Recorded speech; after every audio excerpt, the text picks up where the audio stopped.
Hello friends. இன்னைக்கு Saturday evening தான் ஹஸ்பண்டோட ஃப்ரெண்டுக்கு மேரேஜ்ன்னு சொல்லிட்டு தான் போயிட்டுருந்தோம். போற வழியில கல்யாண் ஜுவல்லர்ஸ் கூட்டு போயிட்டு ஹஸ்பண்ட் எனக்கு ஒண்ணு வாங்கி தந்தாங்க. என்னன்னு வீடியோவோட லாஸ்ட்டு சொல்றேன். அதுக்கு முன்னாடி நம்ம வீடியோவ நெறைய பேர் பார்க்குறீங்க. பட் சப்ஸ்கிரைபே பண்ண மாட்றீங்க. ப்ளீஸ் சப்ஸ்கிரைப் பண்ணிட்டு வீடியோ பாருங்க. மேரேஜ் ஹால்க்குள்ள என்டர் ஆயிட்டோம். ஹால் வந்து சூப்பரா இருந்தது. சென்னையில இந்த மாரி ஒரு பிளேஸ்ல மேரேஜ் இப்ப தான் ஃபர்ஸ்ட் டைம் அட்டெண்ட் பண்றேன். நல்லா ஓப்பன் பிளேஸ் செம்ம ஹேப்பியா இருந்தது. நல்லா இருந்தது அந்த பிளேஸே வந்து கிட்ஸுக்கு ப்ளே ஏரியா வச்சிருந்தாங்க. அதான் ஹைலைட்டா இருந்தது. ஊஞ்சல், சருகல்னு அதிரன்னு எல்லாத்தையுமே எக்ஸ்ப்ளோர் பண்ணான். ஃபர்ஸ்ட் டைம் வந்து சருகல்லாம் அவனா மேல ஏறி சருகியிருக்கான். எனக்கு ரொம்பவே ஹேப்பி. அவன் ஹேப்பியோ இல்லையோ எனக்கு ரொம்ப ஹேப்பியா இருந்தது. அவன் ஹேப்பியா இருந்தத பார்க்கறதுக்கு. அ நல்லா என்கேஜிங்கா வச்சிருக்க முடிஞ்சது அந்த கிட்ஸ வந்து. இல்லன்னா சத்தியமா முடிஞ்சிருக்காது. வர வழியில வந்து பெட்ரோல் போட்டோமா, அந்த அக்கா செம்மையா பண்ணாங்க. அததான் ஃபேஸ் காட்ட வேணாம்னு சொல்லிட்டு சும்மா கவர் பண்ணியிருக்கேன். சூப்பரா பாடிட்டே என்ஜாய் பண்ணிட்டே வேல பார்த்தாங்க. சீமான் அண்ணனோட மாநாடு நடந்துட்டுருக்கு.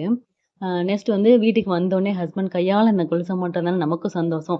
கொலுசு இதான் வாங்கி குடுத்தாங்க. உங்களுக்கு பிடிச்சிருக்கான்னு சொல்லிட்டு கமெண்ட் பண்ணுங்க. எனக்கும் என் ஹஸ்பண்டுக்கும் ரொம்பவே பிடிச்சிருந்தது.